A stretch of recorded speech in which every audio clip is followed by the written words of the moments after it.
யெகோவாயிரே, யெகோவாயிரே, யாவும் எனக்காய் முடித்தீரே லோகஸ்தாபன முதலே, கிறிஸ்து இயேசுவிலே முன் அறிந்து அழைத்தவரே.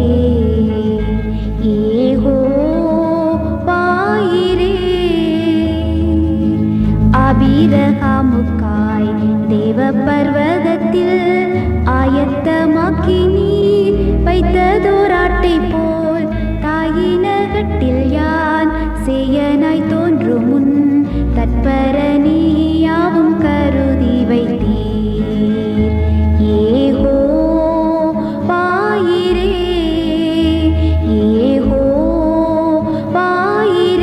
யாவும் எனக்காய் முடித்தீரே லோகஸ்தாபன முதலே, கிறிஸ்து இயேசுவிலே முன் அறிந்து அழைத்தவரே. யெகோவாயிரே.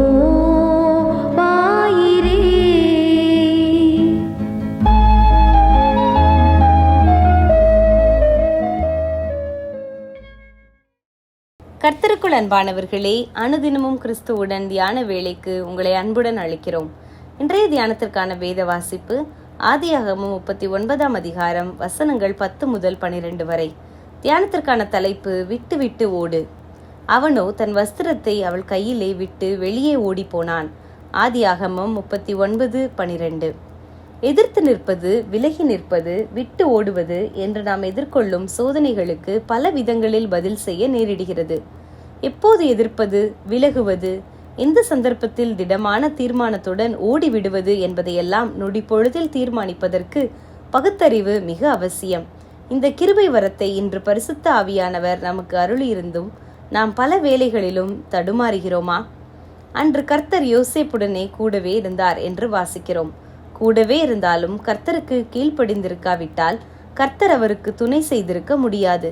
போத்திபாரின் மனைவியின் வற்புறுத்தலுக்கு யோசேப்பு சம்மதிக்காததால் தருணம் பார்த்து காத்திருந்தவள் போல வீட்டு மனிதரில் எவரும் இல்லாத சமயம் பார்த்து யோசேப்பு தன் வேலைக்கு போனபோது அவனுடைய வஸ்திரத்தை பிடித்து இழுத்து கட்டாயப்படுத்தினாள்.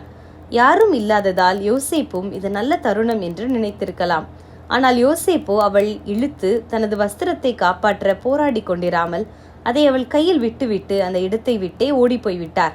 அந்த வஸ்திரத்தால் என்ன ஆபத்து வந்தாலும் பரவாயில்லை, தேவனுக்கு விரோதமான இந்த பாவத்துக்கு மாத்திரம் இணங்கக்கூடாது என்பதில் யோசேப்பு உறுதியாயிருந்தார்.